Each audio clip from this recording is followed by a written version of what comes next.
Yep. And he goes, finally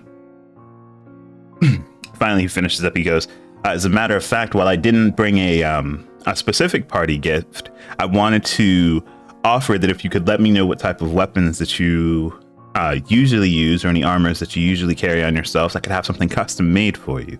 A gift for a hero in this time's age. Oh, that's quite thoughtful of you, actually. I have been using this. I think Mika would still be wearing like their armor. It seems kind of like on top, like kind of like on top of like the thing, like the outfit, or like a combined with it, Mm-hmm. and it seems like kind of worn. I've been using this since a few months now, and it's starting to get worn down. So if you can get me some sort of light armor, that would be wonderful. Of course. And he is going to. It lets me in.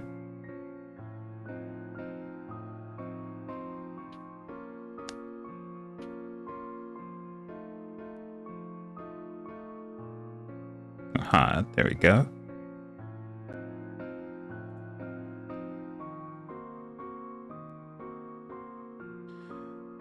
Well, he says, well, if you ever find yourself in the area of Cater Falls, you can come and pick it up yourself. If not, I'll have it shipped to wherever you happen to be. Maybe I can. Well, we'll iron out the details. I'll get some measurements from you and see if we can't make you something special. Of course. Thank you very much. Of course, he gives a nod, and the man next to him gives a nod as well. Cyril, rather than giving you another swift pat on the back, he goes, "Good. It is always good to have connections. This is of course, the next head of the Duskgazer home that you're looking at. So make sure to take care of him in the future." Both of them give a small nod before taking a sip of their own drinks, and they kind of leave you to have a private moment with your father.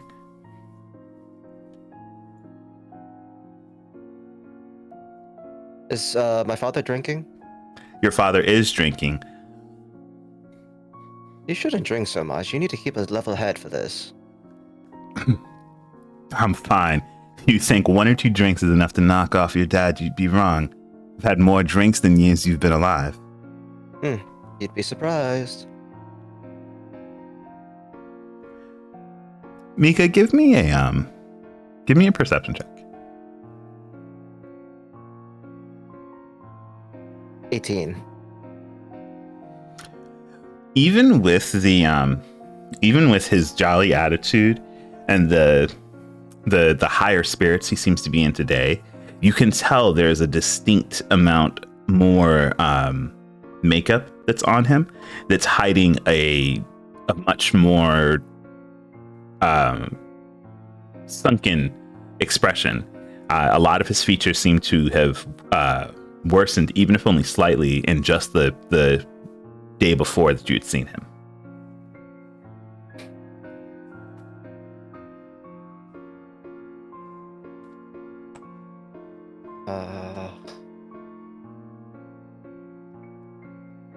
Is this just like a health sort of thing, or can I just stare at him a little bit to see if there's anything else that's like bothering him?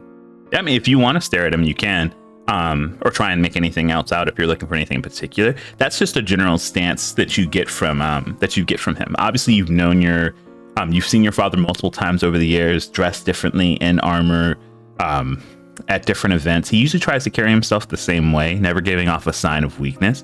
But you can tell just from how he's trying to hide the like spacing in his cheeks, the bags underneath his eyes. It's either a set amount of exhaustion that's kind of weighing on him or something else.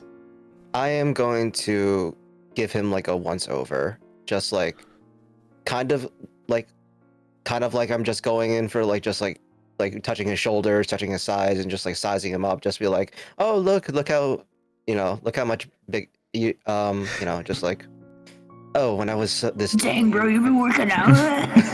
when I was this little, I could barely fit my arms around you and stuff like that. Okay.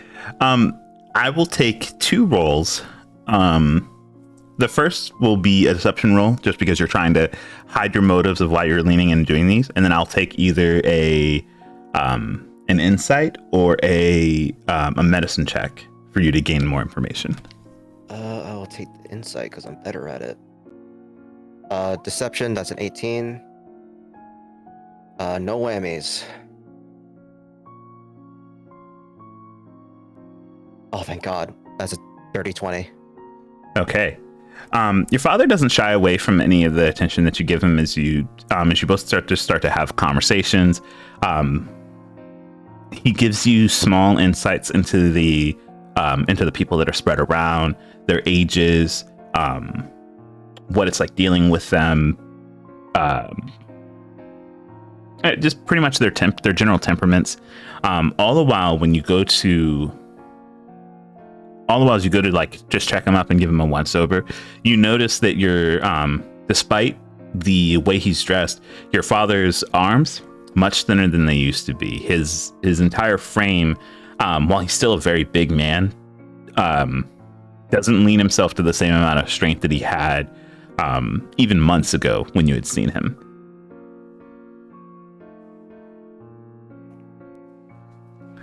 Is there any way to discreetly cast magic, or no? It depends on the spell. If you have subtle spell that'll get rid of specific things. Is the spell that you're casting having semantics or vocal components? Not material, but vocal semantic. So the bar is very high to hide a spell like that, especially since most vocal. If it had just vocal, you'd have an easier time hiding it or weaving it into a conversation if you needed to do it. I'll take the harder one. Okay, so what I would need is a deception sleight of hand or something.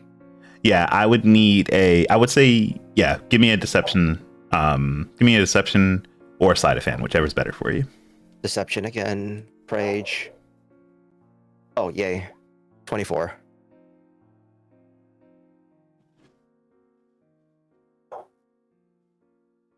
Okay, so I'll say that you're able to I'll say that you pull a fairly slim move, almost as if kind of resting your hand inside of your breast pocket. You reach up as if maybe you're grabbing something out of your pocket or the like, and use your jacket to shield some of the glowing sigils that usually happen when you're using your magic, and hide your semantic components.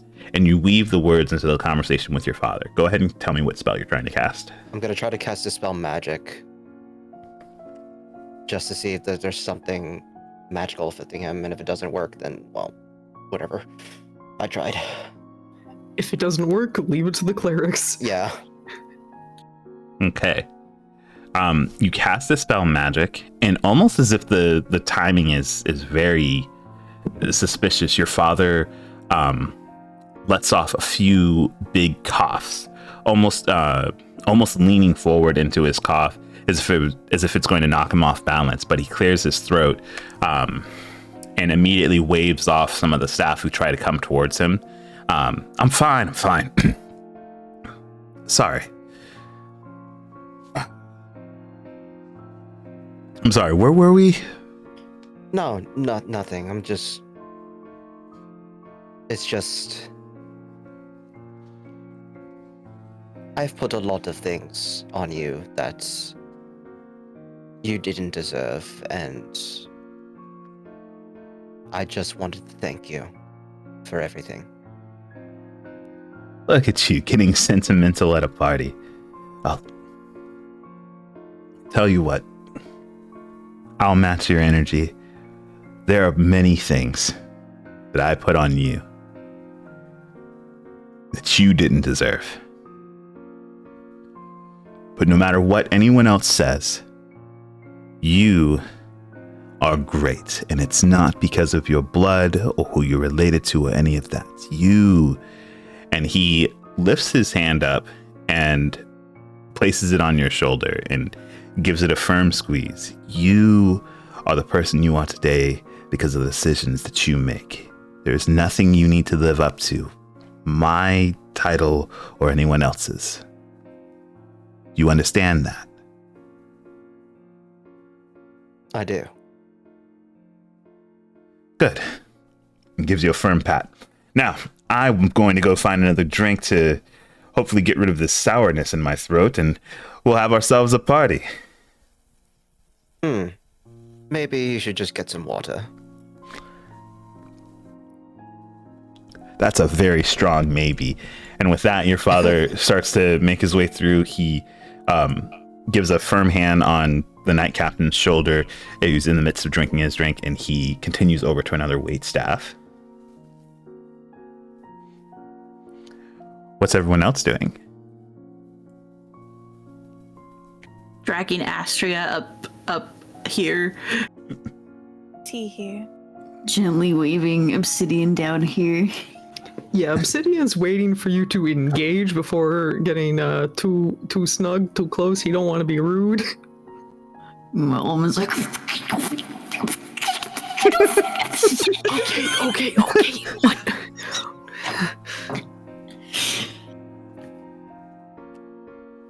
Omen, as you approach the waitstaff who's there, she's handing out drinks to the Dr. Edgar who you had saw earlier, Count Mayhem, and she motions the board towards you if you wanted to take a drink from her. Omen takes a drink. What kind of drinks are there? Are there different drinks, or is it like a uniform, this is what you're drinking kind of situation? They all look pretty uniform. They're clear glasses, a very champagne colored drink inside. Omen takes one and hands it to Obsidian, and then takes one for themselves. Obsidian is holding it politely, but choosing not to drink. Yep. With that, she makes her way up to up the flight of stairs to the next group in line, and Mayhem goes and puts a hand on your shoulder, and he goes, "See, I'm fine. Everyone at the party is fine. Nothing's wrong." See, when you start off with that, it makes me more nervous. I wasn't thinking about it for like 30 seconds. I think we've been doing a very good job of trying not to think about it, actually. It's been 30 seconds.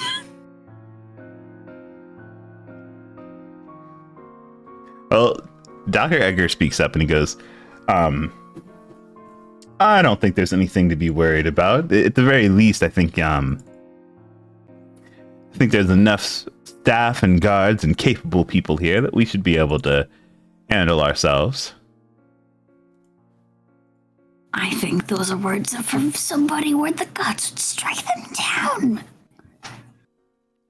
Owen seems to have just remembered Dr. Edgar's also there. I would think you have the right of it, sir. There are plenty of capable people in this room, after all.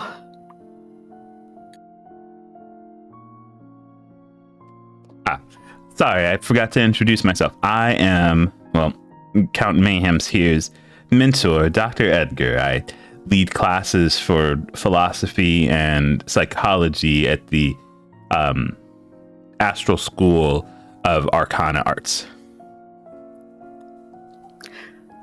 You could say it's AAA. Has that place ever been at all familiar in Obsidian's mind?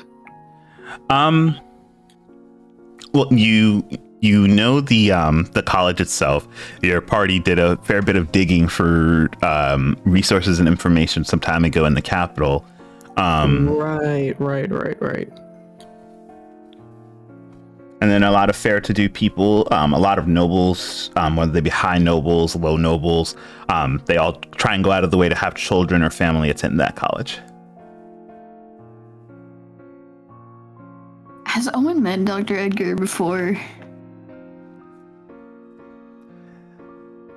You know, at the very least, in your time of being around Count Mayhem, you don't think you have, but he did do, he was there a lot, learning from his parents how to actually govern, since he had to step into his noble role. He had already well graduated before you had met him. Though Dr. Edgar, at least for you, does kind of give off a familiar type of feeling, but he seems very familiar with almost everyone in the room. Does he know anything about Omen? I guess is my next question.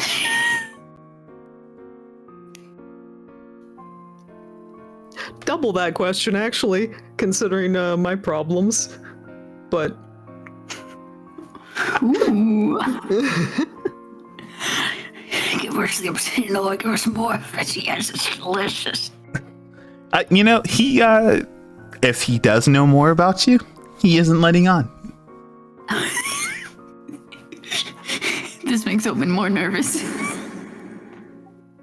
well, it is an honor to meet you, Dr. Edgar. Oh, of course. I am honored to meet you as well. I heard you were in the party with Sir Mika, or Mikael, as they go. I'm sorry, his father's rubbing off on me as far as how he treats the young man. Still, he's had great growth, and as far as I can see, as he looks over both you and Omen, he's had great partners as well. Well, we have been equally so, as thankful for his company.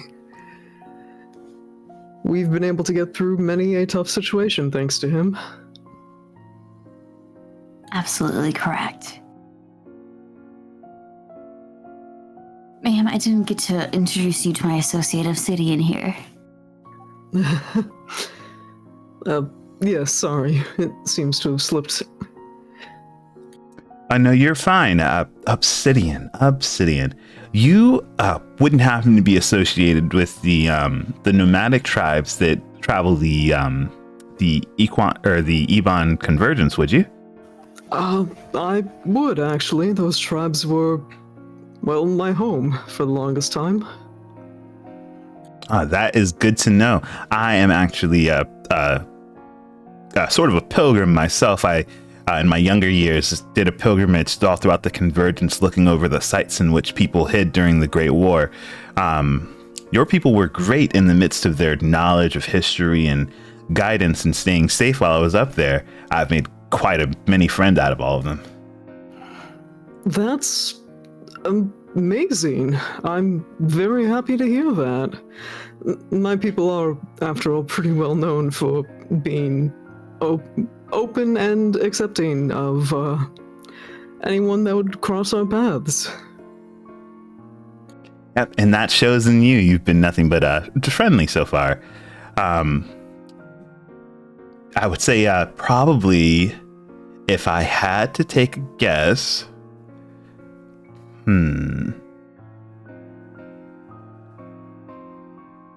you probably know a very old friend of mine. Their name is Diorite. Does that sound familiar at all? Yes, actually. Diorite is a very prominent figure in my home. Fantastic. I knew them when they were still, I guess, fairly young, but a good age. They'd always let me know that they were into, they thought that their fate would be to start telling other people's their fates. And they told me that I would have a hand in shaping some of the brightest minds of this country. And that is when I decided to take on the mentorship of Count Mayhem now. I would say that they've done the same for you. Yes. Part of the entire reason why I am not currently with my people is because my fate is somewhere beyond. A larger part to play in protecting those that matter. Fantastic. Well, be sure to continue to keep Sir Mikael and Omen and the rest of your party safe. I have every intention of doing so, as long as I still draw breath.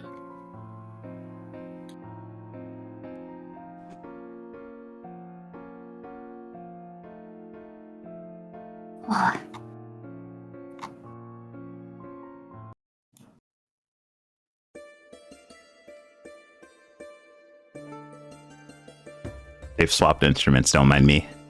Do you think they like, overheard us talking? God. Yeah. The bard throws their instrument at you. I was just like, wow, thank God. Bard over here being like, "Hey, yo, you want some beats to dance to?" So, oh, you know what? Let me stop that. There we go. Well, with that, Dr. Edgar lets you know that he is happy. He is going to take a moment to step away from the ballroom. He has actually sent a message to a colleague of his, just to let him know that they do plan on spending a few more nights here. And with that, he kind of gives a half bow towards the both of you, and then kind of slips past Mayhem before making his way out of the room. I'm sitting would do a half bow in return. It seems like only the polite thing to do.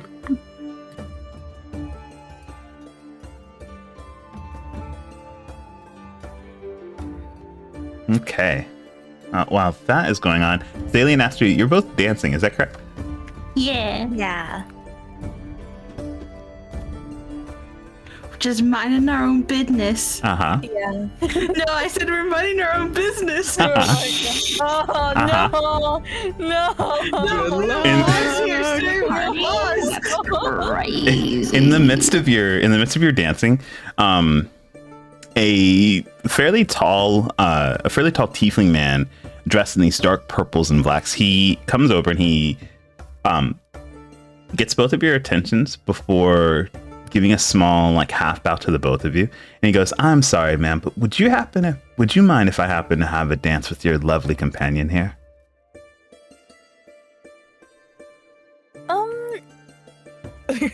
Astrid looks at Zaylee.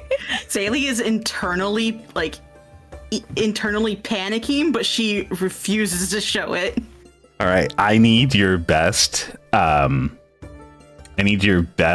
Either I could take a flat charisma or a deception, as you immediately put on the best poker face you've ever put on. 21.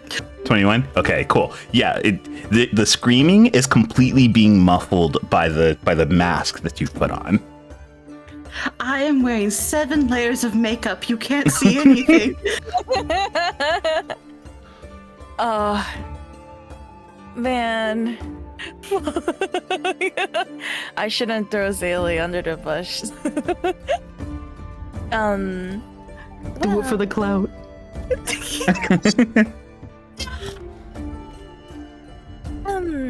Well, Miss Zaylee over here is, wait, hold on. Wait, did I mess up? No, it's okay. Zaylee's going by Zaylee. Okay. Well, Miss Zaylee was showing me, the ropes of dancing. I'm so sorry. This is my first time. I'm so nervous. Looks at Zaylee. Well, would you be comfortable in dancing with this man right here? I will say it would be a great honor to have a dance with the Duke, though I don't know why he would be interested in someone as lowly as myself. Oh, please. Someone who does business inside of my town, I can count as a family of my own. Please. And he holds out a hand towards you. Zaylee squeezes Astria's hand before letting go. Oh, I'm so sorry. Astria knows that she failed. Gives Astria an apologetic look. Dahlia, if you don't mind, perhaps you can go catch up with your friend Miles. Oh, that's such a wonderful idea. I hope you two have a fun dance. I am going to go now. Please don't. Please watch. Please don't leave me alone. The buddy system. Internal screaming. Gonna watch from here. Zaylee slowly takes the Duke's hand. The Duke gives your hand a small squeeze and leads you into a dance. Astrid, as you start to walk away, one of the wait staff motions the tray towards you, just to see if you wanted to drink at all. Oh, of course. Oh no. Ashria picks up a drink. Okay. Two of the rules of this party have just been broken. It's okay, she can't get drunk. Ashria tries not to, like, chug it down in one shot.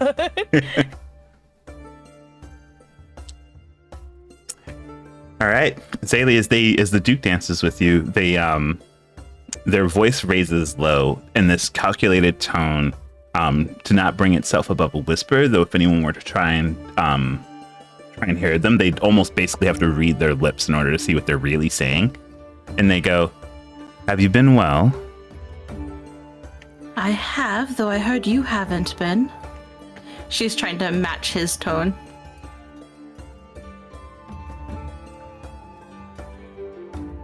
Well, She's also watching him very carefully after making that statement. I've been better. Is the stress finally getting to you, or is it something else? Well, you know me. The stress of the job has always been a thing, but I've been getting better. She gives him a once-over. Does he look okay? I will take a medicine check or a insight. Try not to be obvious with worrying about your parents' emulator.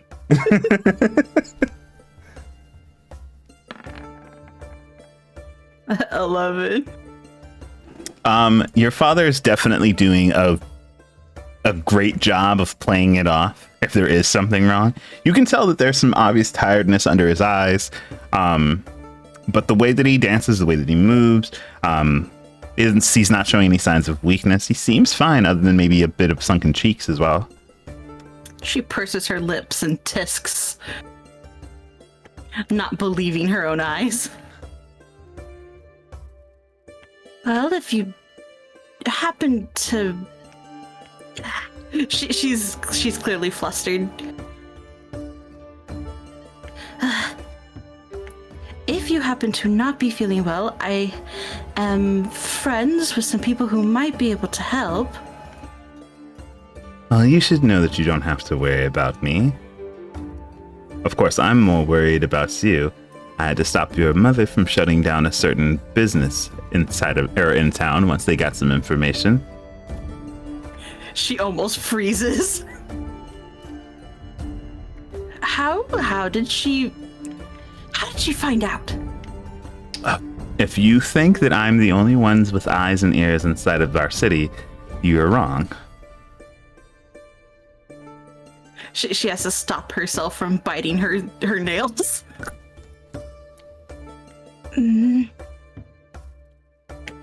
Well, can you at least let her know that she should be comforted that they're protecting me? I've let them know that you are completely safe inside of that establishment. You're making your own decisions, and we're not to interfere. Zaylee glances over at her mom. Your mom is doing her best impression of a statue, trying not to like shift her sides to look at you directly, but her eyes keep shifting over to look at you. I can see she hasn't changed. She's just worried. Is she okay?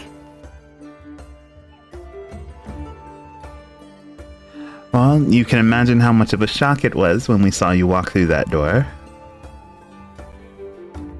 To be fair, there wasn't a way for me to warn you.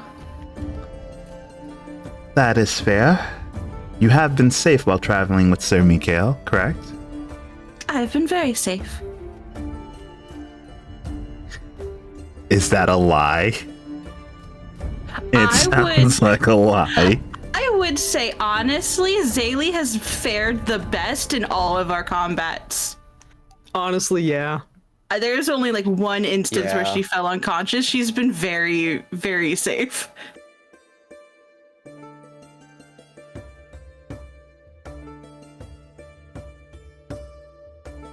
Okay. Your father gives a nod as he continues dancing with you, and he says, "Okay, well, I'll make sure to pass that along. She'll be happy to hear that." Good. I will say you're a little bold in coming over here. Well, I'm sure there's some people who would. Well, I'm sure there were some people who would maybe look over to see a family resemblance. Most people would think that an old duke is just having fun dancing with a hummingbird of sorts.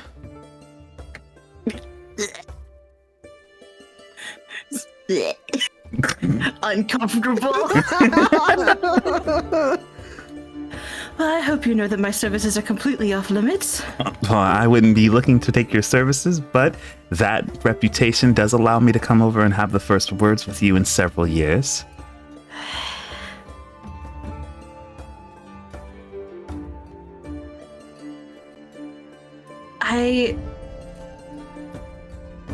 I'm making progress. Be it slowly, but I don't think I'm ready to tackle the problem head on. And even if I did, I wouldn't know how to mend this. As she tightens her grasp on his hands. You let me deal with that. If it's something that needs to be mended, I have at least that much power. And if you ever need a shield from whatever you're involving yourself with, I can be that too.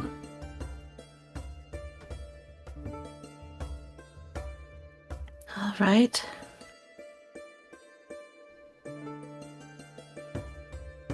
She bites her lip nervously.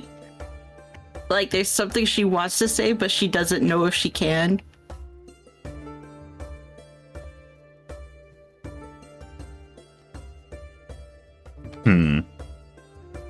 Rolls my own insight. Yeah. Well, it seems like you'll have to get better at hiding your own facial expressions. What's wrong?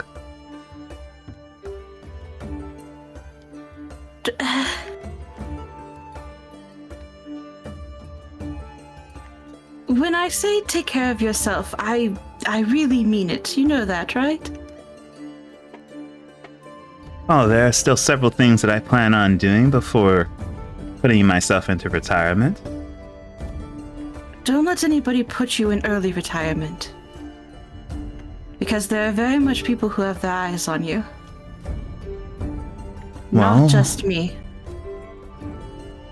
Well, when you're one of the most powerful people inside of the nation, beyond our other dukes and the emperor himself, you have to get used to that. I'll make sure to be careful, though. I know you have ears like I do. As she really makes sure to keep her tone hushed. I would watch out for those higher than ourselves. I don't think they're to be trusted. And you watch as he dances with you, he turns you both so that he can see beside you. There we go. And his eyes kind of sidetrack over to where anyone who would have been on his level of status or higher, as he looks up towards Imril and Caspian. She nods. Understood then. I suppose this will be more than a nice reunion then. We'll have to keep an eye on our foods and drinks later. Yes, please do. Well, I'm sure your mother is now chomping at the bit now that I've had more conversation with you than she has in the last several years. I don't suppose I'm getting out of here without saying hello. Oh, if you don't say it now, she's going to find a reason to compliment your every makeup, dress, and all at dinner later. Oh, I'm sure she's going to have words. Well, noted. And with that, he kind of ends that dance and gives a small bow. Thank you for the attention that you've given this old man. She gives him a curtsy. And the attention you've given me. And with that, he goes and makes his way back over to the Duchess. Scurries over to Astria.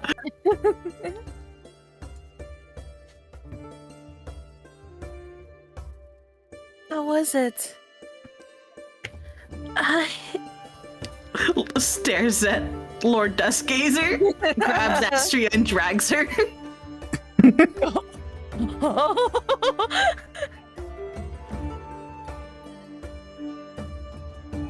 Uncomfortable, but not unpleasant.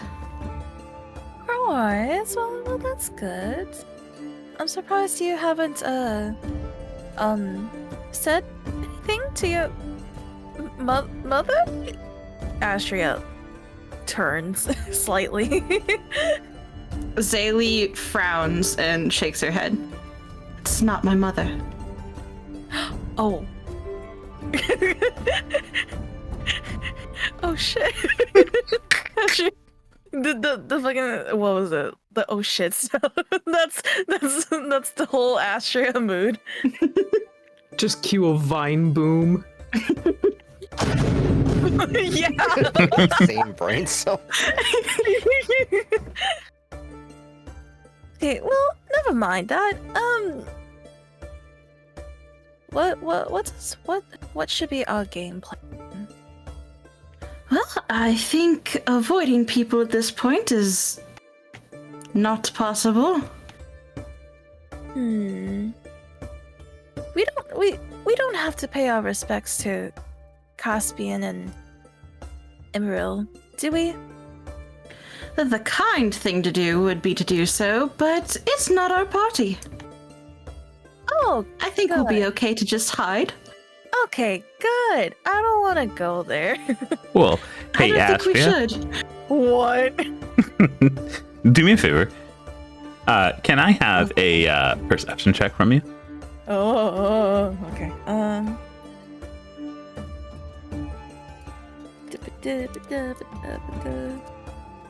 Perception. +4. Oh, thank you. It's a 23. Damn. Okay, fantastic. Yes. Your eyes go to glance the room. You see the two guards. You see Cyril talking to Miles. Most words in this place are catching your ears. It reminds you of the time and place where you used to be the bodyguard in this situation, guarding a particular prince. And in the midst of your scanning of the room, your eyes lock with Caspian's. And I need you in this moment to give me your best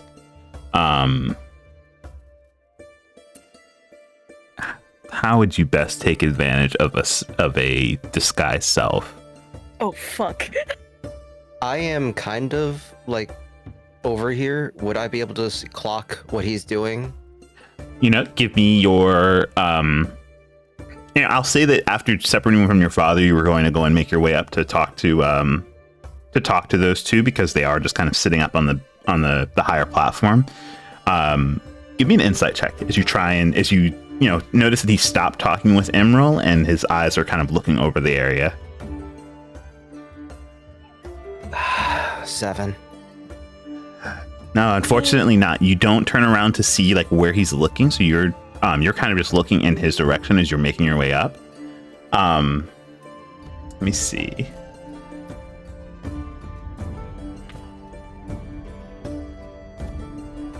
I think he would have to do an insight with a contested deception or performance check. Okay. Astria, I'll take your best performance or deception. I've already rolled his insight. Okay. Keep in mind, I've disguised kitted her. Okay. I will do perception then. Performance. This performance. Performance. It's right above it. But yeah, I know. It's It's +5. Okay. Maybe I'm winning. Maybe I'm winning. Maybe. A 17. This is rough. What do you mean? Can you give them advantage because they're not really the same right now? Yeah, I've dolled them He up. twirls You know, my I'll- hair. Magic. You know, I'll give you advantage. Sure. You've been Told you, dolled up. I've done the contours. I've done the eyeliner to change her eye shape. You know. She got the Doyen makeup. Yeah. Get the Doyen makeup. Okay, do I roll again? Mhm. Yeah. If the men know Just we roll can more. shapeshift, Yeah, Tell 20. what? Then they'll want to call the church. Twirls my hair effectively. Okay, I'll give you advantage because it's one of those situations where like he looks at me and I look at him, Look at him. and you watch his eyes slightly widen in a realization that he's seen past your makeup. fuck. What? And right now, you two are the only ones who know that he recognizes you as Bro's fucking he. rolled a natural 20 over here or some shit. There's no way. There's no way. Can I There's no respect way the for lore what? part of cutting words him? Astria looks at Zaylee. I think Caspian knows. I think he knows. How could he? Zaylee looks over. Yeah, when you look over, you see he's got his eyes dead on Astria, and he's in the midst of standing up. You know what? You know what? I think we should take a nice walk over here next to your Now I dear see friend. something. Tugging Astria. Let's go Interception. say hi to your dear friend Knight to Miles. fucking D4, bitch. As we pass by the guy with the drinks, I'm taking another cup. Shoves Astria in front of her. Hi, Miles. Well, hello, Dahlia. Is everything okay? No. No. Yes. Yes. Oh, the night. Oh, the night's just Cyril's amazing. right Sorry. Sorry, I was just trying to dance with Zaylee, and it's just so hard. I don't understand. Well, after several drinks, dancing becomes as hard as fighting. Let me know if you've had too much. I'll take you to your room. Mika, you've got to play some hard interception because Caspian looks ready to sidestep you. Oh God. Yeah, okay. Let's see. I will be the he's like sidelined by them and me. So Yep. I'm going to extend my arms in like the most like knightly bow, you know, just like one knee and then just like hand all the way up, like blocking one way. Just Okay. like, dear Prince, why are you standing up? Sit, enjoy the party, enjoy the festivities. What's going on? Like, do you need Okay. anything? Allow me to go get it for you. What is it? Anything you need. I need you to give me your best, either performance or persuasion to get him to sit back down. Persuasion. 13, please, begging you. No whammies. I will cry.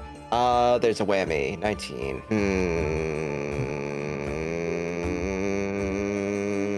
Can I use one? Yeah, you can. You have 2 available. Should I use one, guys? Do it! I mean, it could only help, Got potentially. it. 25. Oh. That's what we like to see. Okay. So with that, you go in In the most like ostentatious and like really annoying but like servantly way, I'm gonna be like kind of dancing around him, like taking him by his hand, leading him a certain way, just try to like take his mind off of things and like make it like so the situation's so strange and so weird, and why he even got up in the first place. I'm trying to gaslight him to thinking I'm trying to gaslight him into thinking nothing was wrong and he just stood up for no reason. Okay. So he watches his eyes kind of shift up, but now Zaylee's kind of in the way of seeing Astia, and he looks back towards you. He's kind of wondering, like, do I have to make my way over? He goes to sit back down. The servant next to him is still offering him drinks, so finally he does sit back down, and he goes, "Yes, sorry, why am I apologizing? Can you go, and there's a young woman over there next to one of your compatriots. Actually, I think she might be one of your compatriots." My lord, you're... And I just motioned to Emerald right there. Are you sure? Right now? She's right there. Bro! It's true, though. That's a flower of the night, sir. I need not remind you of my social standing and my situation. Surely understand that a person of your caliber doing what... Not the gaslight. Astria is twirling her hair effectively.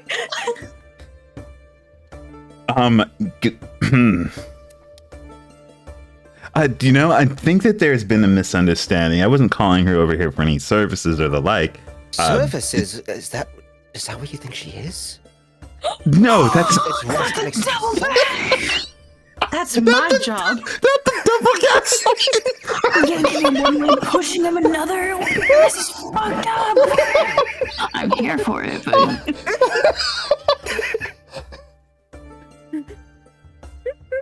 So, have you had too much to drink? Maybe you should head back to your quarters. Actually, no, that would spoil the mood for everyone. Let's see what we should do.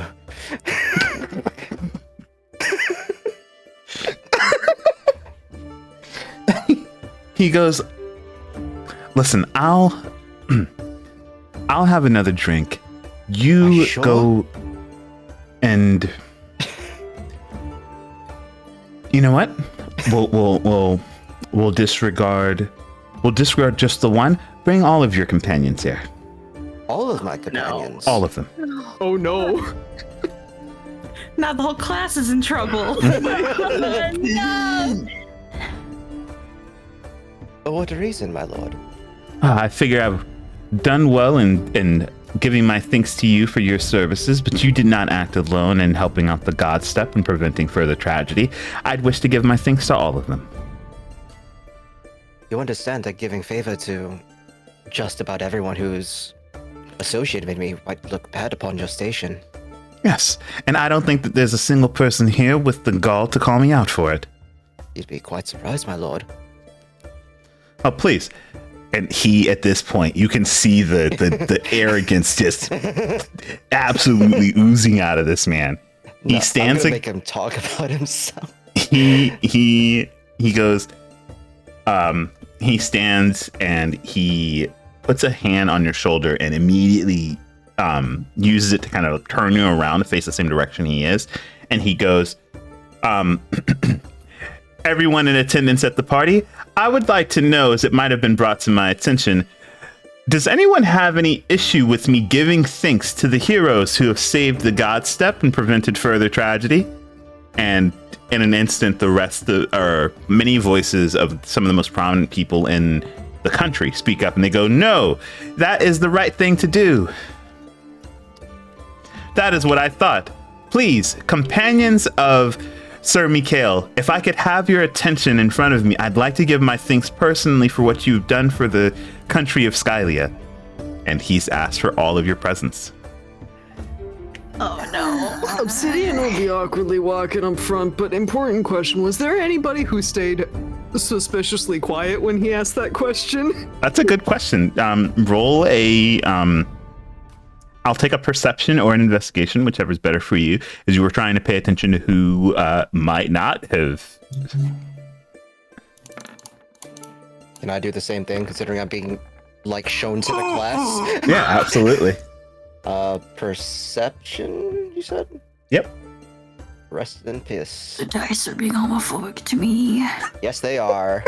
Oh no. There's one more gaslighting technique I want to do on him, but I'm not sure if it'll work anymore. I have something I can do.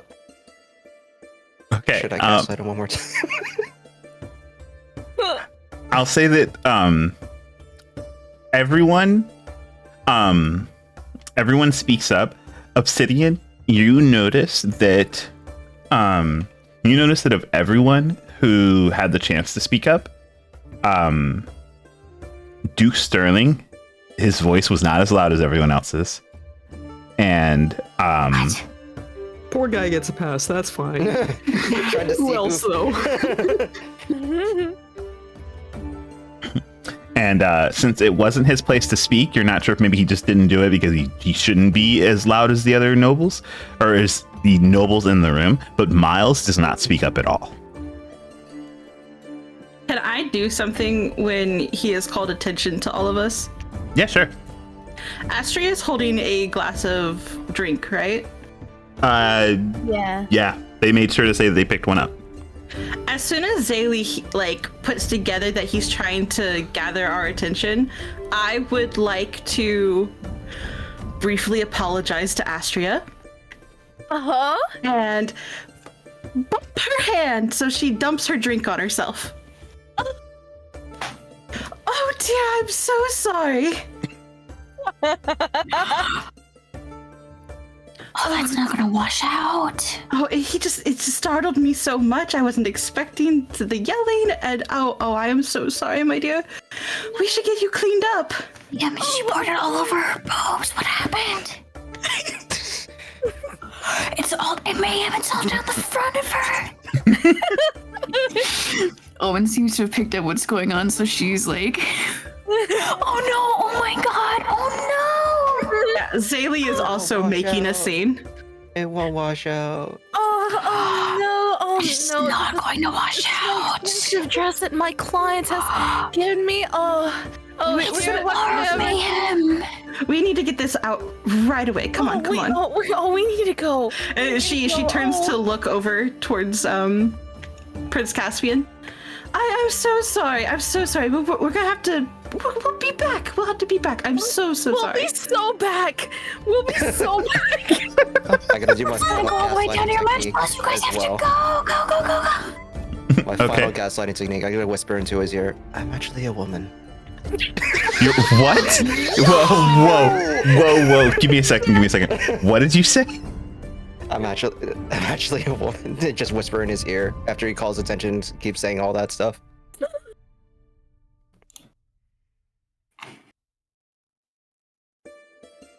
Yeah, so in this maelstrom of activities to distract one man, he hears what you say, looks at you in the face, looks down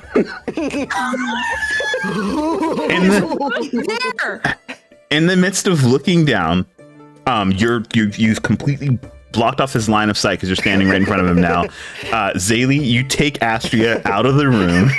Yep. Zoom. We're running. I'm only like this because my father needs a male heir to take over. You know how it is. And Mika throwing themselves under the bus.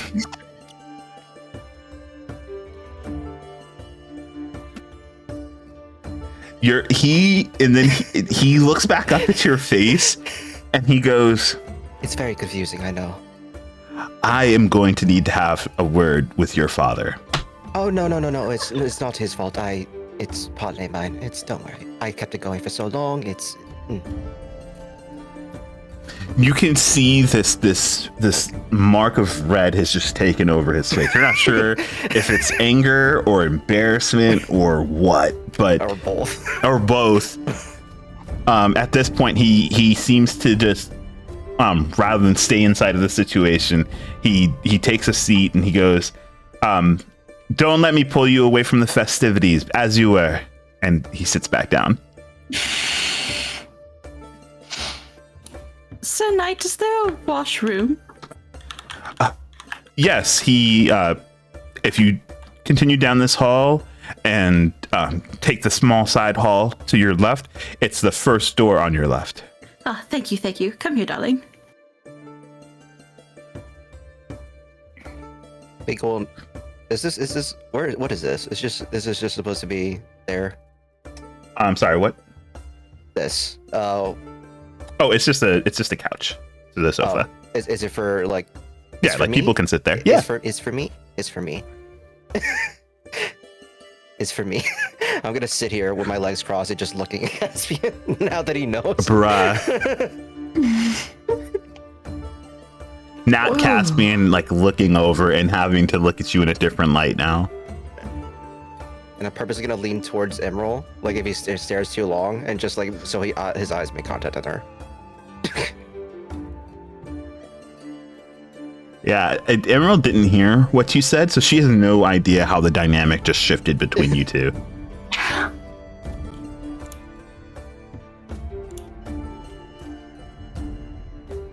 We just gaslit this man so hard, and I'm freaking sure.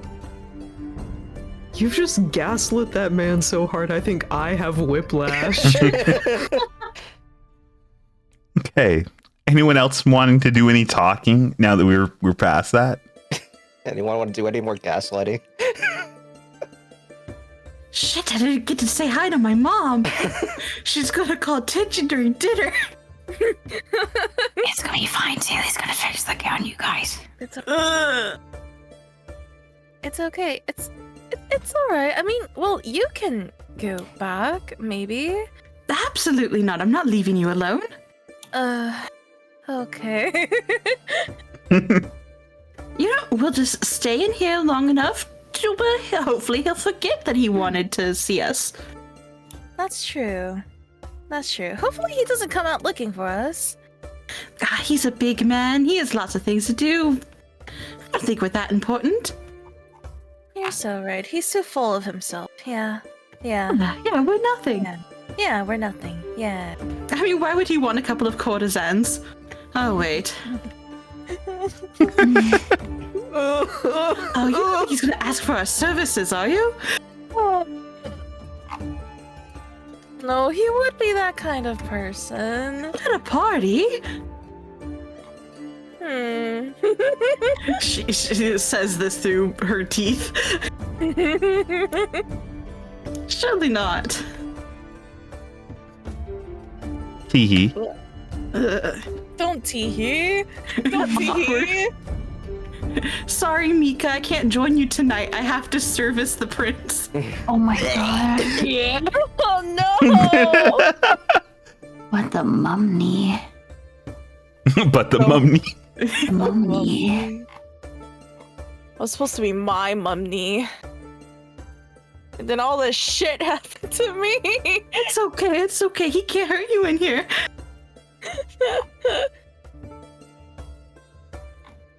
Okay. Anyone else, just in case?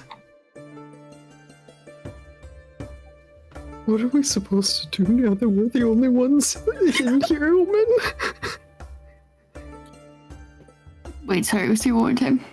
What are we supposed to do now that we're the only ones left?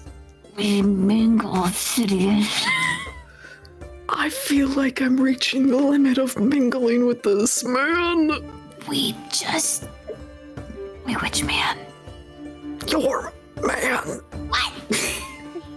He's very nice, but he's also very smart. That's kind of like the whole appeal. You know, I can kind of see it. My brain used to be so much worse. That wasn't part of his appeal, was it?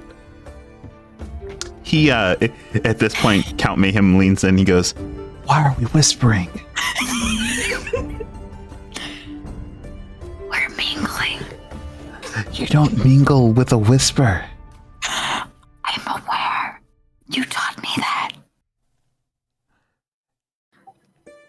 I'm sorry. Count, we're just a little, nervous from all that activity that just happened. It's okay. I'm not used to having this many people of this status do so much talking out in the open. Usually it's more private conversations, but... It really is overwhelming feeling so many important people staring vaguely in your direction. Before Count Mayhem can respond, Cyril is the next to raise his voice as he announces to you all that that the feast that he's had prepared for everyone is now ready, and that he will guide you all to the banquet hall to sit down and eat.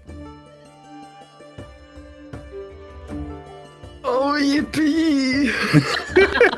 Yippee! Yippee! All right, and Where are you taking us? What kind of third location are we going to? Taking me to no secondary location. I'm taking you to a secondary location. In fact, I'm going to take you all to the secondary location, and I'm going to let you figure out where you're going to sit. No. Oh no! Oh, yeah. Oh, yeah. So, you guys are going to leave first, and then I'm going to take you guys, and then I'm going to take you guys. Yeah, please come take here. all of the important people first. You can come. You can show up. Count, you're coming with me. Then you. All right, and then I'm going to take the party. What? Yippee! If we need to swap buddies, you're gonna have to communicate that to Zayla or Astrid. Boop, Why and how would we be swapping bodies? boop, Buddy system. and Oh, right. Yeah. With your What idea. Freaky Friday are you on? all right. So because I don't have a seating chart, the way we're gonna play this is in this really fun game of Choose Your Fate, where I have someone from the party take a seat, and then I put someone else down from the NPCs down, and you're not gonna know who you're sitting next to. Oh boy.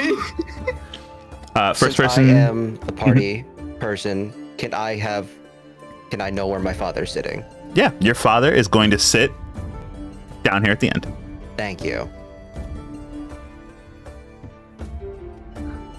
All right, Mika, where are you sitting? Right here. Yo.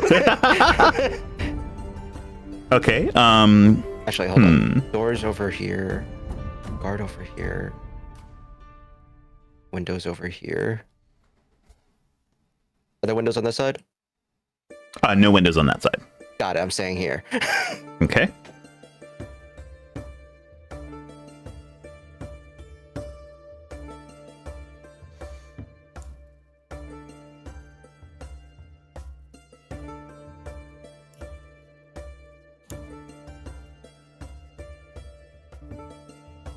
All right, Astrid, where are you sitting?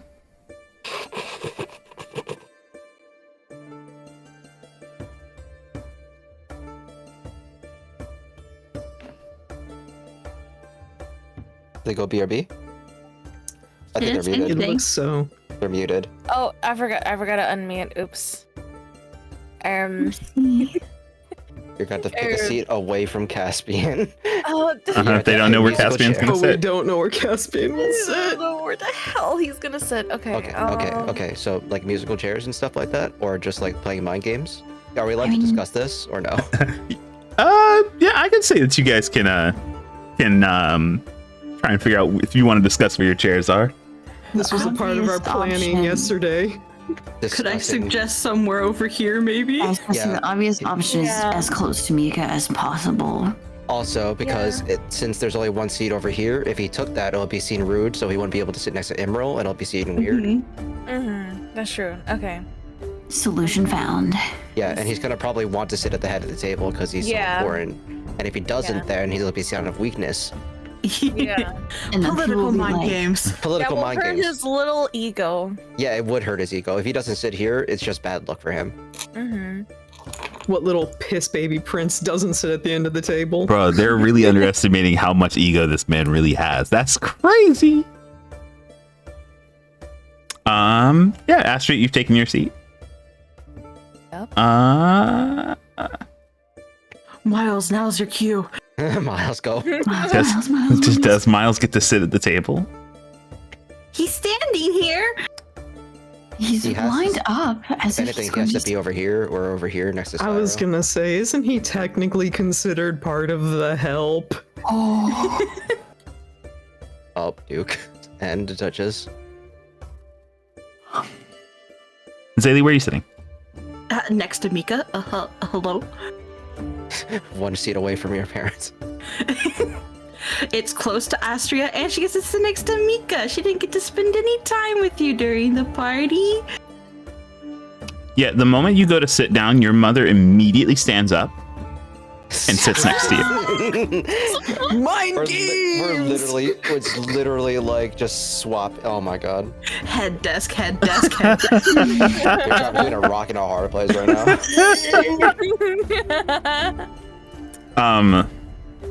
All of you with your passive perceptions watches as Caspian's eye works at the idea of swapping seats like that.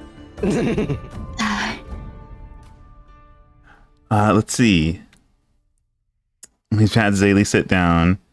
Now it's. Hey, she took 2 turns.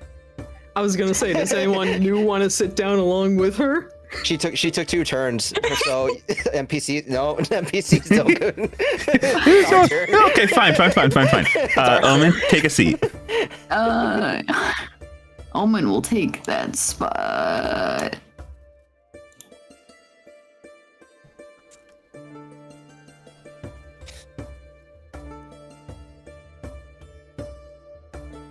Yes.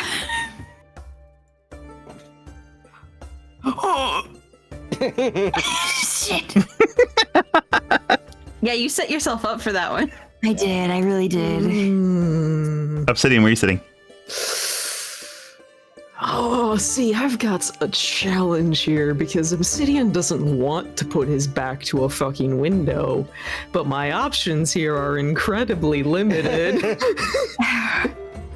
I think To be completely honest, being next to the Night Captain is probably the safest area. Honestly, yeah, I think to protect You hit it off. Astria. I Protect didn't even Astria, talk to that fair. man. Who are I you know. talking You about? would hit it off though. If you talked to him, you would like him. Well, we're about to find out. Okay.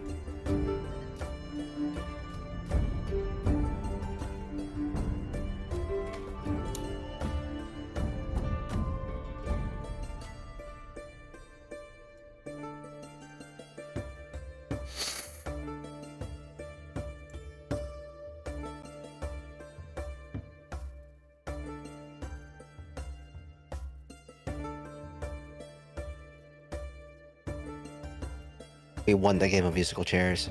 Did you? Unless the prince demands something silly like swapping seats with Cyril. Mm-mm. No. no. This into The monkeys, no existence. girls. What did you do? I could see the gears turning in his brain. I knew what was about to happen. Mika, he knows you're a girl now, and now he's got untoward thoughts. Oh my Untoward god. You know what I'm gonna do?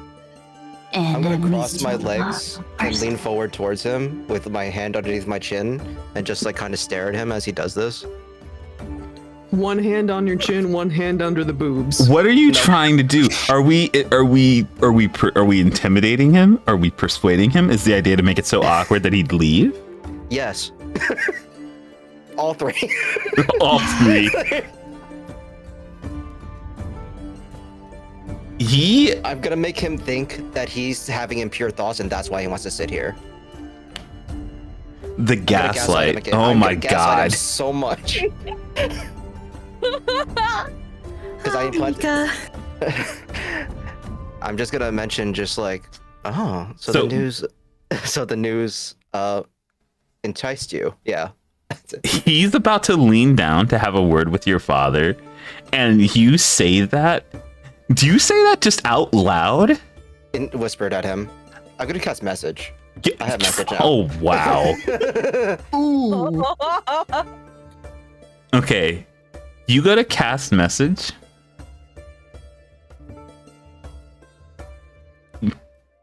Give me your. I don't know what you're trying to do. Do you want to intimidation? Do you want a persuasion? Yeah, just roll something, I guess. Just roll something. Yeah. Whatever this is, gestures. Oh, it's a nat 20. He believes it so much. Yeah, so I want him to think that he just heard my voice say it. That's how bad I want this. I want him to think that he's thinking about my voice. Bro, okay, the message hits, and you've gaslit him so bad that he thinks that he's imagined the scenario in which you've said this, and you watch as his spine immediately becomes steel, and he's like looks back up, he turns on his heel, and he just marches to the other side of the table. Yeah, that's how you girl boss. Yeah. Astria, you are so sure that he isn't shit compared to the other prince, because Prince Eric wouldn't have cracked underneath this pressure, and this man folded like a wet piece of paper. You will make an excellent knight for this man. Puppet kings, gotta love them.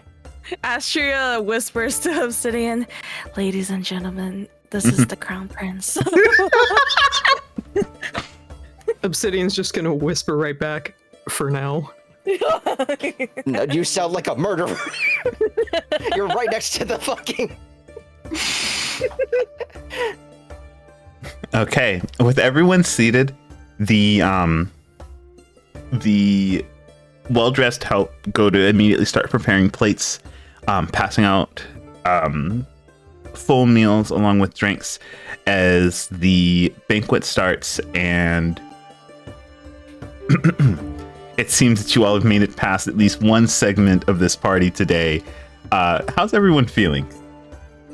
Fucking zooted. Can't be that much left.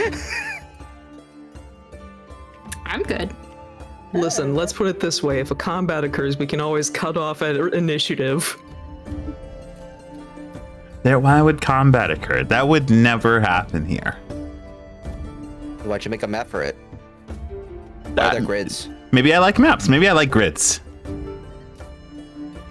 Why are people strategically placed? And Are why they? are the windows strategically placed Are over they? here with an outside that's rendered? Yo, that's crazy. Stop reading into this. The outside is rendered. You don't render outside unless people can go there. I have been looking outside those Whoa. windows this entire time, paranoid that something will be moving. That's why I'm here. That's crazy. Who would do that? Somebody Your with trust players. issues. Somebody with really bad trust issues. Your players, Anthem. You did this to us. I love my nat 20 when I needed it. It's great. Okay. The food's being served. Everyone's being great. As soon as everyone's served, before they start eating, Cyril stands up and he says, if I could have all of your attentions, I would like to make a toast to my firstborn and only child, the heir to the Duskgazer house, and the true honor of our household. And he shifts his drink from one hand to the other as he kind of leans it towards your direction, Mika.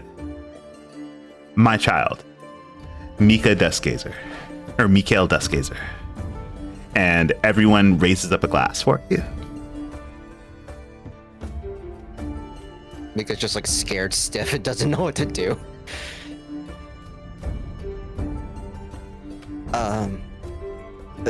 Thank you, Father. Of course. And with that, everyone pulls their drink back, and they all take a drink in your honor. Yeah. I'm not gonna tell you whose dice these are. What?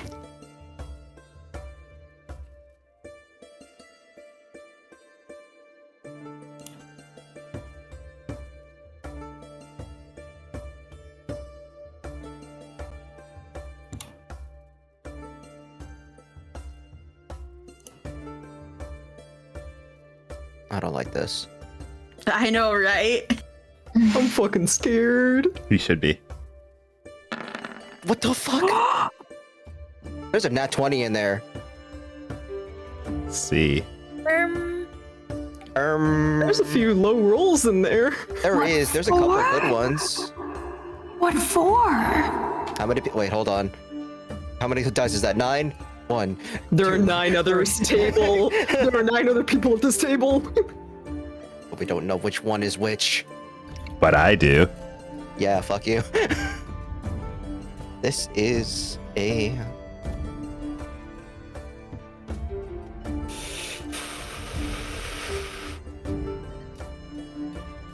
Genuinely very stressed. Okay. You watch as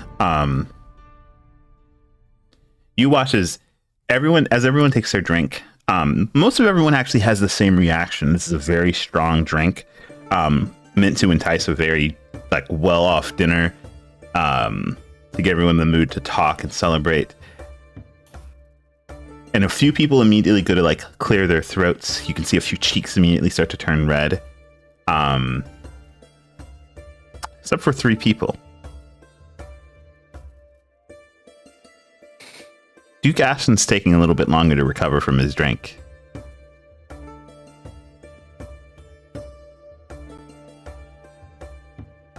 Caspian is having a hard time choking down whatever this is, and he frivolously drinks.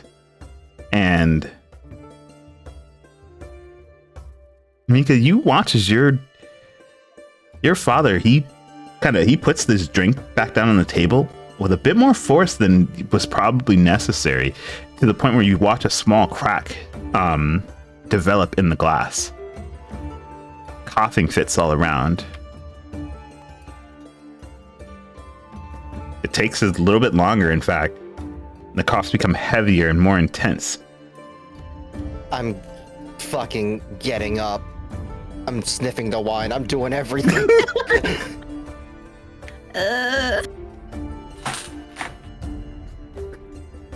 I'm doing whatever it takes to figure out. Right as you go to grab at the glass, figure out what's going on, he waves you off as he's able to suppress his coughing. Just sit, boy, sit. This is nothing. And he looks teary-eyed, as if maybe the coughing got to him a bit. But he sits down. A few moments later, Duke Sterling he's picking up one of the napkins there at the table, and he's covering his mouth a bit. And he lifts up his hand. I'm fine. Fine. Caspian finally sits down. A bit after leaning forward over the table to try and get his coughing out. You watch as Emerald leans over and puts a hand on his forearm, and he looks over at her and gives her a nod. I'm fine. Sorry. This was a great drink. Could I make a medicine check, perhaps, to try and infer if this is just the good shit or if it's something more? I don't know. Gonna sniff the wine, see if it smells sweet or anything. That's a good question. Did any of you all drink with the toast? Fuck no. Absolutely not. Omen Okay. wasn't going to drink. If anybody were to start a fuss about it, Obsidian's claiming religious immunity. Would Astria notice anything? Cause she drinks a lot of alcohol. Well, that's a good question. I would be very curious as to why Astria would turn down a drink now. But I'm like thinking if like Astria like was about to drink it, but like she sniffed something, like something's off. Astria, are you a connoisseur? Do you swirl your wine and then sniff it before drinking it? I think Astria just has a lot of experience chugging things down her throat. Yeah. that she might know. Okay. She might know if it feels a little too spicy. Okay, I'll say that Astria probably would have looked her drink over before drinking it. It looks like normal champagne. It's a very fragrant it's a very fragrant wine. What do I have to roll? Yes, please. Can we roll? I'll take medicine checks if you're trying to look over to see if the people who are struggling with their drinks are okay. Yeah, how's Mayhem doing? 16. Almost a natural 20, but 22.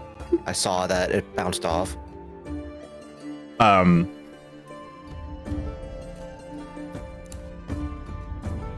I'm also going to roll. Also, almost. Oh, nice. I thought it was a 2. so Let me see. Can Astria Mika? roll as well? yeah, sure. Yeah. Okay. Just because I don't think I heard them, Zaylee, can I assume that you didn't drink either? Oh yeah, no. Okay. Okay. Mika, your medicine roll, I'll say you're looking over your father. He says that he's okay, and he's doing his best to put on like a strong perception, but you can tell that unlike the few drinks back in the hall, whatever this was has immediately rosied his cheeks. He's either very intoxicated now or not feeling well at all, but he won't admit to either. Obsidian, I'll say that because you're across the table, it's easier for you to make eye contact with Cyril or Duke Sterling. Cyril looks like he's handling whatever's going on better. Before Astria got to the level where she was able to really handle her drinks, you've seen her drunk, you've seen a lot of people drink. He seems okay. Duke Sterling, though, looks like despite saying he's fine, he looks like he's very much so struggling to get over either how this drink is making his stomach feel or the impact it had on his throat. But you can tell his blue eyes, the veins of his blue eyes are reddening just a bit.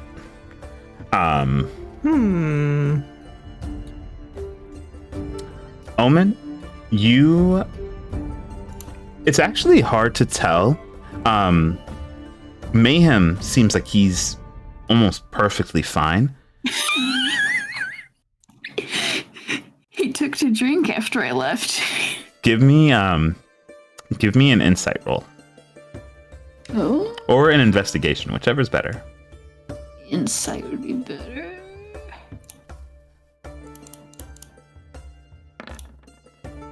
Oh, the dice are homophobic today.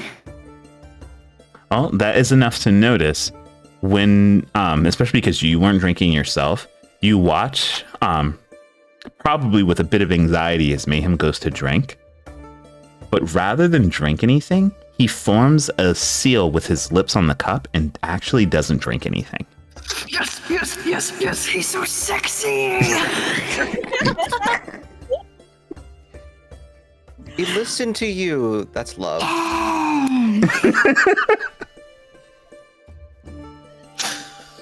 That's a real true love right there.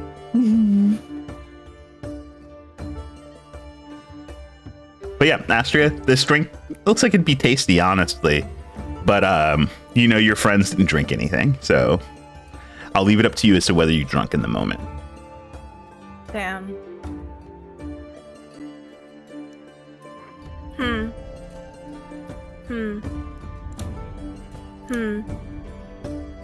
She takes a sip. You take a sip? You want to do me a favor? She takes a tiny sip. Yeah. Can you roll me a Constitution save? Sure.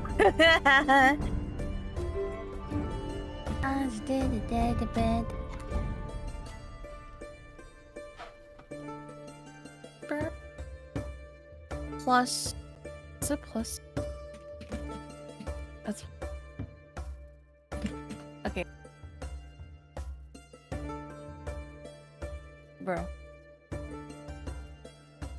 Okay. Oh!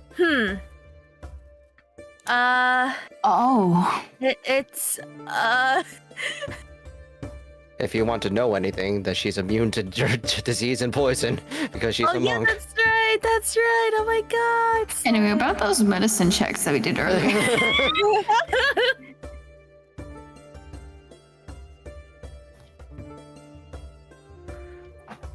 Yeah, so this hits the back of your throat, and you experience that burning sensation as if you've drinking 3 or 4 times the small sip that you've just had, Astria. You are immune to poison, and alcohol does count as a poison. This is probably some of the strongest stuff you've ever drinking.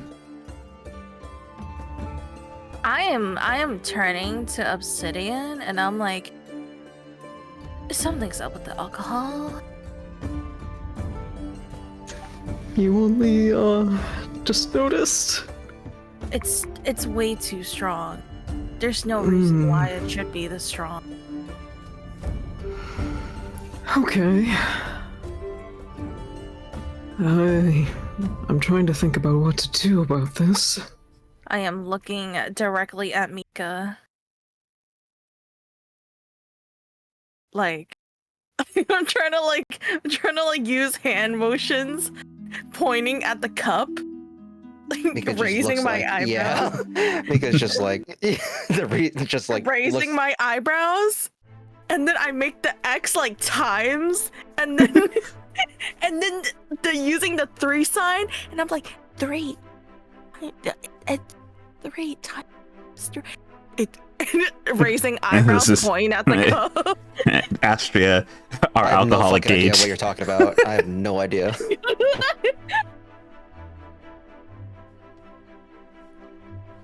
I have some idea. Like, Astria just goes to events and goes, 4 times the average amount. You're going to jail. I have a question, Anthem. Yes. Have we only just been like served drinks for the moment, or is there like food and stuff around as well? Your food's been placed in front of you as well. They just called for a toast before everyone started eating. Okay.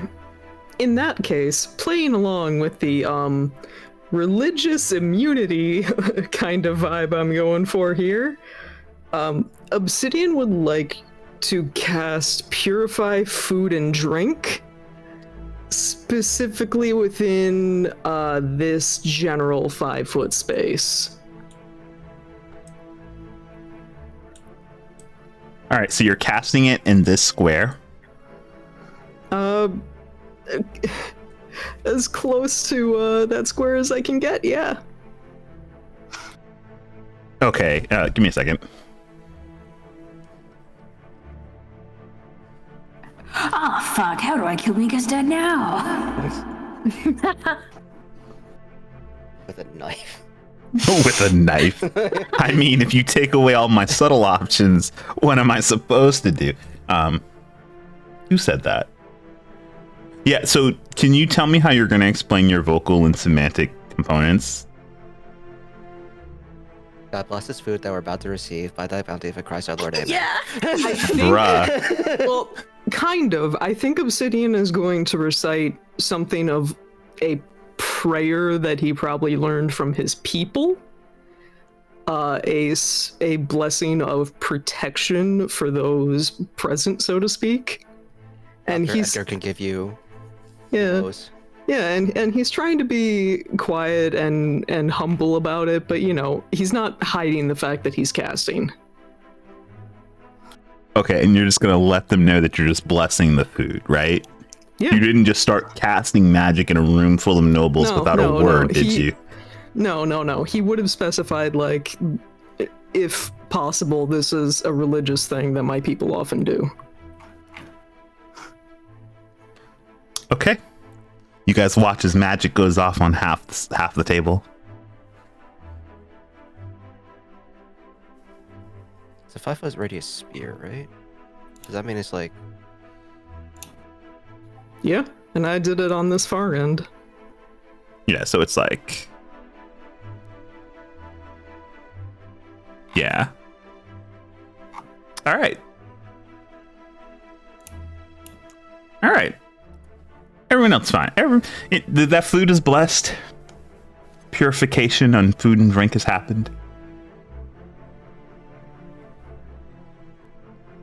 But if no one else says anything else, most people are going to start eating.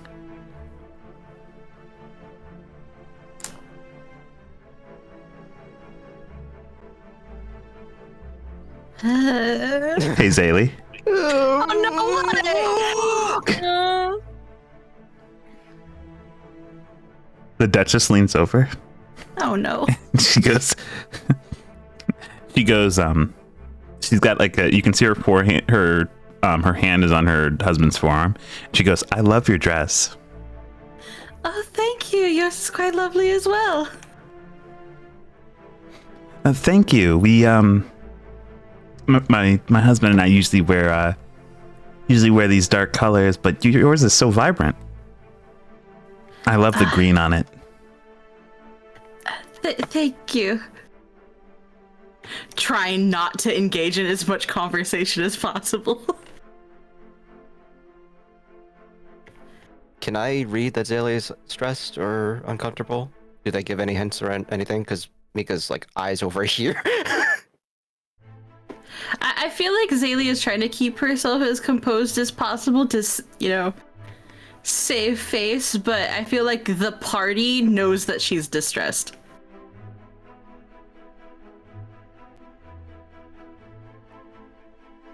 I'll take my eyes off of my father for one moment, and then I'll kind of like lean forward over the table, kind of make eye contact with the Duchess. Mm-hmm.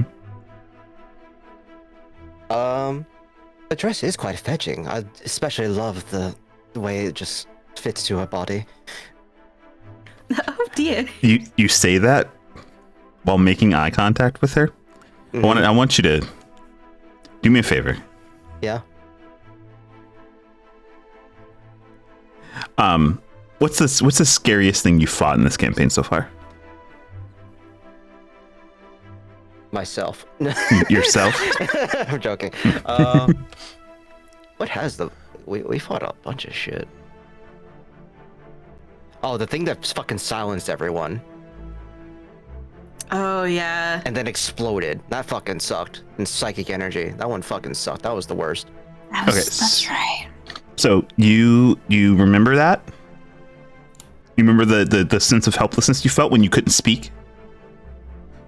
You're getting that from just her eye contact. The moment you said form-fitting dress came out of your mouth, she didn't say anything. Her facial expression didn't change, but just the look in the Duchess's eyes as she sees you. And you go to say more words, and words just kind of are having a moment. I don't even want to tell you what the intimidation check I just made is. I'm just gonna look at Zaylia and just go, I'm sorry, and then I'm gonna turn back to my father.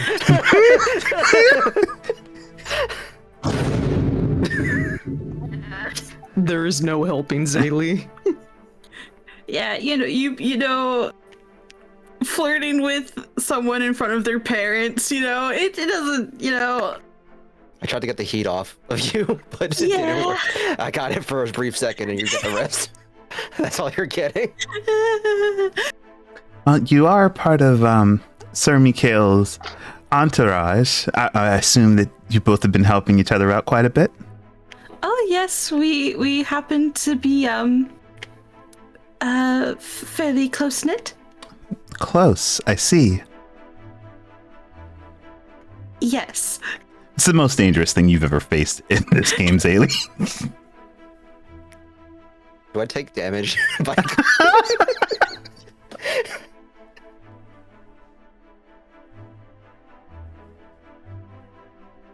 Zaylee's doing her best not to try and her default way of making light of the situation is to draw attention to the fact she's a courtesan. She's trying to avoid that conversation as much as possible at the moment. Good chicken. Yes, quite good. So, you say that, and or you don't. You. She's looking at you for just a moment, and she goes, "Oh, but don't let me distract you from your meal." And then she starts humming next to you. Why? Just holding a tune, enjoying her food, checking on her husband. Turns back to you. Give your husband all the attention, please. I thought this was Ailey's adopted mom. It is. Okay. I understand. It's a secret tool for us to use later. Okay. I am going to... Hold on. Can I roll a will check? What is that? What would that just be? Wisdom saving throw? Mm-hmm. Okay. Okay. I will help Zaylee as best as I can by using counter charm. By just like trying to sing something or hum something as well. Kind of just like, not like over her, but like with her to make it less seem foreboding and like use it as a way to like, to perform something. And I'm just gonna keep it going for as long as I can. Because I can just keep using my turns to do it until something happens.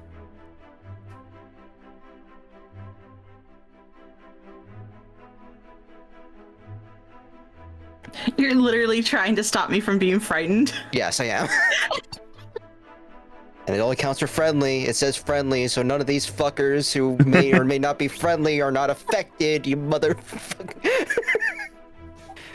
Count Mayhem's good, though.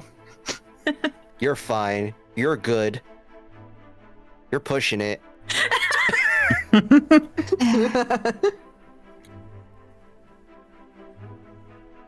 Maybe you. I don't know.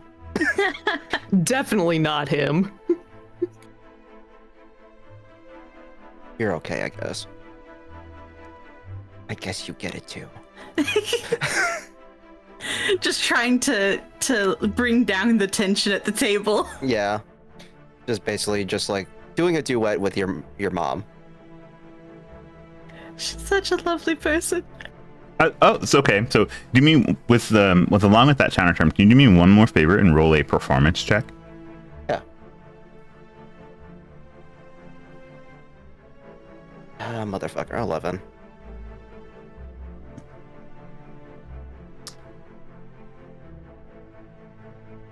When you start to hum along with them, you don't know this about Zaylee's mom. Zaylee's mom has some skills of her own, and you're both are able to not only hum together, but you both coordinate on a song that you don't even realize you both have heard until you've managed to make a fully flowing like instrumental of the song with just your humming. Mind control me? I get gaslit into knowing this woman forever. You keep commenting on her daughter like that, you're gonna have to. I wanted to ask about the humming because it's a very specific thing. Mm-hmm. Is the tune she's humming the same tune Zaylee hums? Yes. Yes, it is. Okay. That's okay. Why? Do you have any other secrets when it comes to humming? Oh no, it's just it makes sense. That's where she got it from. Understood. Okay. Are you sure? Message received. Have a nice day. Are you sure that's where you got it from? Trust me, she didn't want it to be the other thing. Because Zaylee hums when she casts Dissonant Whispers. Oh, I just got dissonant whispered. Does anything else bad happen? Are we good? Is everything fine? Everything. Yeah, eat our food. Yeah, you guys can start eating at any time. Good soup. I already commented on the soup. Slurp. Good soup. Slurp. Good soup. Lord. I love Hero measuring out who the fuck is safe to eat. Good soup. Yeah, so the Duke and the Duchess have started eating. Everything seems fine. I want to pay attention to my dad and make sure he doesn't keel over while he's eating. He seems to be recovering fairly well. His eyes are still a little red, for you to tell it that from like the angle that you're looking at. Captain Raphael, he started eating. Everything seems fine. Mayhem is taken on his plate. Caspin, Dr. Edgar, everyone seems a little bit fine. Let me A little bit. And a perfectly pleasant dinner happens with no noteworthy events. Absolutely. Hey, why are the servants looking at us like that? They're not. They're facing this way. Well, they want to be able to serve anyone who needs servings. Oh boy, great bread. Could use more bread. Good soup. Keeps mouth full. Let's do.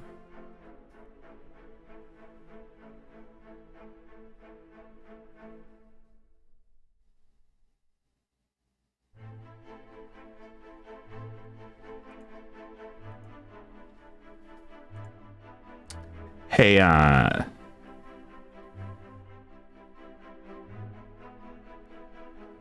Don't pause like that. don't pause like that. My bad. Most people's foods is kind of fine, except for hey, Omen. Oh my god.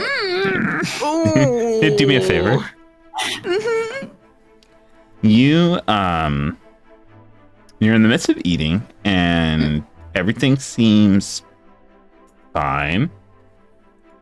But I need you to give me I need you to give me a wisdom saving throw.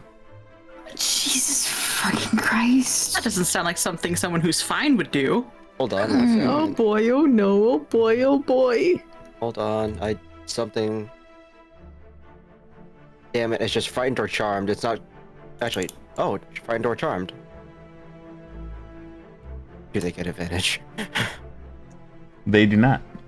Oh. This is 17, sir. That's a pretty good roll. Hey, Omen. Mm-hmm. You are in the midst of eating, and you're looking down at your plate. You're putting food in your mouth, and just as you're putting your spoon back into your food to go and take another bite, your vision's gone. It's just goes completely dark, and while most of the party is interacting with each other, and this immediate sense of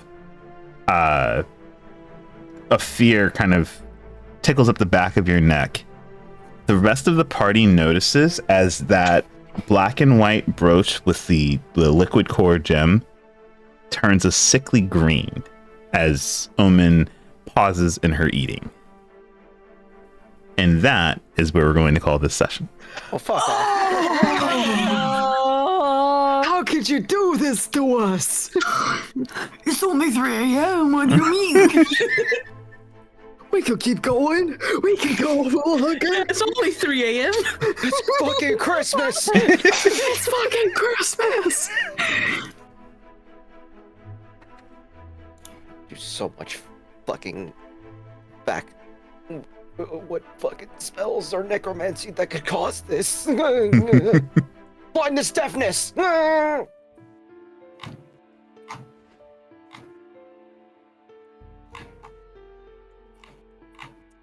But I hope you guys enjoyed session 30. That was our end of the year campaign. We left you guys off on a cliffhanger. I've left the party off on a cliffhanger. They're not happy about it. You're gonna be leaving us for months with this. Yep. Till the whole new year gets here. That's crazy. Oh my Months? God. What do you mean months? Listen, it's a ritual that this campaign doesn't start until the second half of the year. Let's be honest. That's crazy. We're breaking the curse. We're getting back to it. We're gonna try our best to start meeting more consistently, and barring any huge things. But at the very least, I don't plan on leaving Omen in this state for who knows how long. Plus, we've got to figure out if parents survive, or is it really only orphans that can save the world? But until then, I think we're going to plan for just 2 weeks. It'll put us clear into the new year. Everyone should be fine. Does that sound okay to you guys? Woo!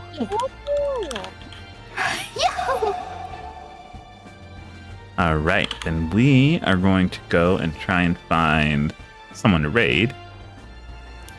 No. I don't know how to move the text. I'm messed up.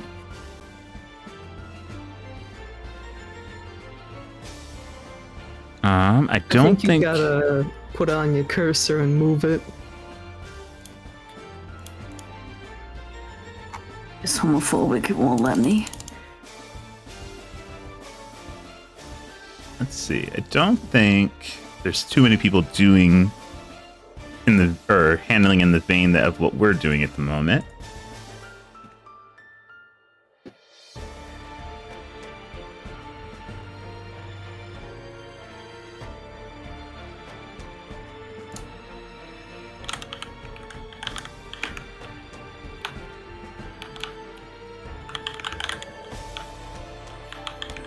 Actually, there are a couple of people who are VTubers and also D&Ding at Christmas time. Yeah, I was gonna say, I just seen Zeta crash, I believe, in the D&D realm. There's also emotional derps. Bro, they're 5 hours deep. We could be 5 hours deep. Yeah. They want back in this game so bad. I wish that were me.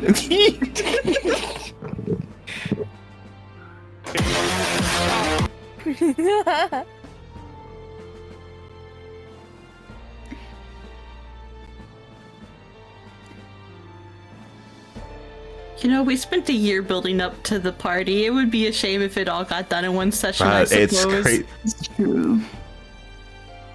But what if it was one big, giant? I knew it was Just gonna be one 12-hour session.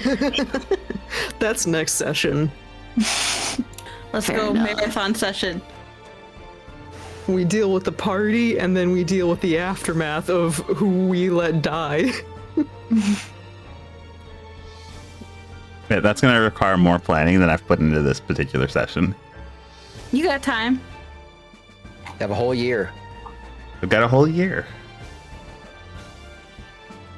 All right, let's go say hi to... Sure, we'll go say hi to Zeta.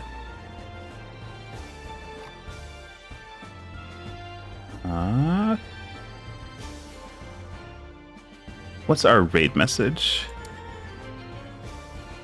Casino Royale. Casino Royale. You can't make me actually hydrate, by the way. We can and we will. Bruh. Yo, that timing! I was Drink threatened. the water. Drink the water.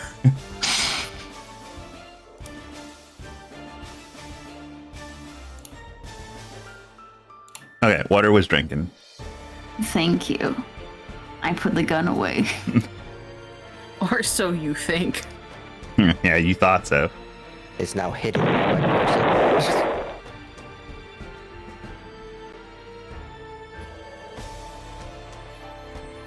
No. All right.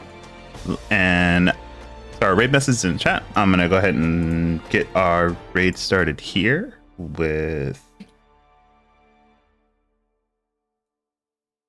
There we go. Had to actually grab their name. For some reason it didn't copy. There we go. Raid is started. All right, guys. We're going to see you guys in 2 weeks' time. We're going to figure out a day. You can watch out on Twitter. Please check out our players. We're going to go and enjoy the rest of the year.